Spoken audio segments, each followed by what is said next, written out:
Okay, what about the names of Satan? Let's look at some of his names.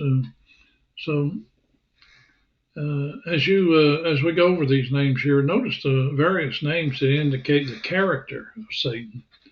If Satan has a character, Satan is a real being, a real person, and not just a force or someone's imagination. Satan, we'll start with the name Satan. The name means adversary of God and man, accuser and opposer. Satan is the opposer of God, of believers, and that which is good. Satan is also a deceiver in that he can appear as an angel of light to aid him in his work as the adversary of God and men. And that's in 1 Peter 5, verse 8. Satan is also the accuser of mankind, as seen in Revelation chapter 12, verse 10. Then there's the name devil, and this means slanderer, accuser, deceiver. Revelation 20, verse 2 shows us that the devil and the serpent and Satan are one and the same. And Revelation 12:10 shows the role of the devil as our accuser. And then there's the name Beelzebub. This is the name of the prince of the devils of demons, another name for Satan in Matthew 12, verse 24. Then Belial is another name for Satan that means good for nothing, worthless, or hopeless ruin in 2 Corinthians 6, verse 15. Then he's known as the wicked one, a name used by Jesus to describe him. And that's in Matthew 13, verses 38 through 39. It's also known as the prince of this world. He is called the prince or ruler of this world, meaning that he is over this world system in John 14, verse 30. Satan is over politics, business, and society. Satan is behind the happenings in the world today, leading the world in opposition to God's plan and God's people.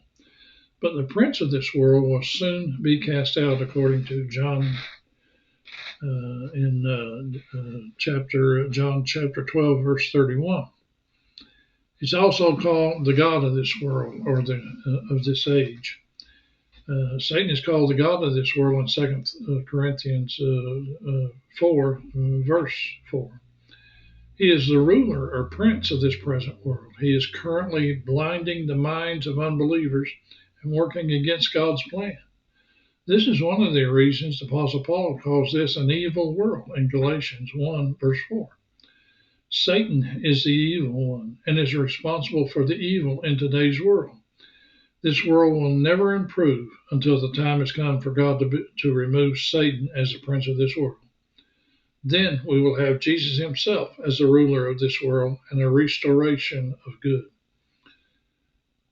Satan is also called the prince of the power of the air. And he's not only called the prince of the world, but the prince of the power of the air. And this is referring to his ruling over all demonic hosts, the fallen angels, who operate in our immediate atmosphere, working against God's plan.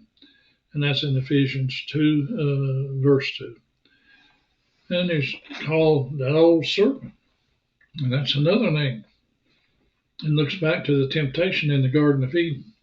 Satan is crafty in this deception. The Apostle John ties some of the names of Satan together in Revelation 12, verse 9.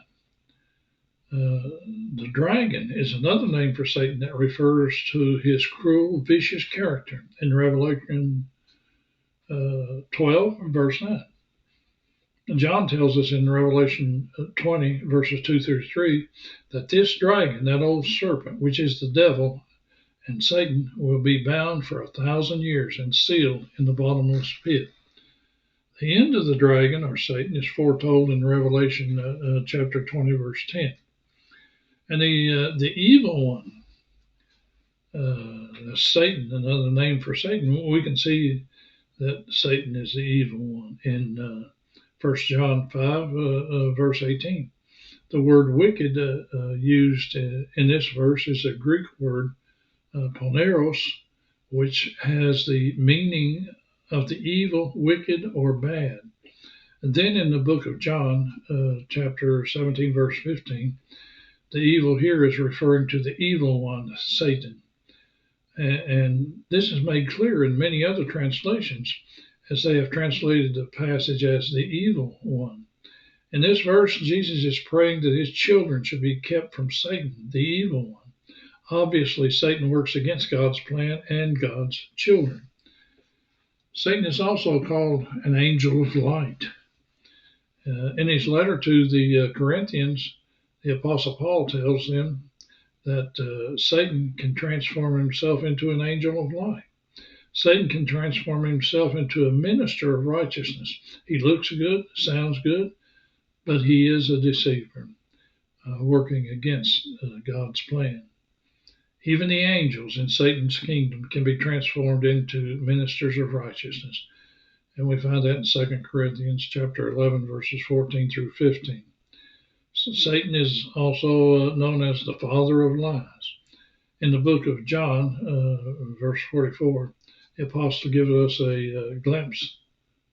John chapter 8, verse 44, I forgot to give you the chapter. The apostle gives us a glimpse of the character of Satan and calls him the father of lies. And also in that same reference, he's called a murderer. In the book of John, the apostle tells us that Satan is a murderer. And Peter referred to Satan as a roaring lion in 1 Peter 5, verse 8. And in Ephesians chapter 6, verses 1 through 2, we can see that Satan is the ruler of darkness. Satan is the prince or ruler of this world. Satan, as we have seen above, is the one who blinds unbelievers' minds to the truth of God's word, letting them remain in darkness. Satan is the prince or ruler of darkness. Lucifer, son of the morning, is another name for Satan. And that was taken from Isaiah chapter 14, verse 12. The name literally means shining one. This was the name of Satan in his unfallen condition. And after the fall, his names and titles reflect his new evil character. And in Revelation 12, verse 10, we can see that Satan is the accuser of the brethren. One of Satan's daily activities is to accuse believers before God. And the Apostle John refers to him as the accuser of the brethren. Abaddon, Apollyon. Abaddon is the Greek name, and Apollyon is the Hebrew equivalent. The words mean destroyer, destruction. And this title tells us of the destructive work of Satan as he attempts to destroy God's plan. Revelation 10, verse 1. Another title of Satan, which characterizes him throughout the Bible, is the name the Tempter. And we find that in Matthew chapter 4, verse 3. And again,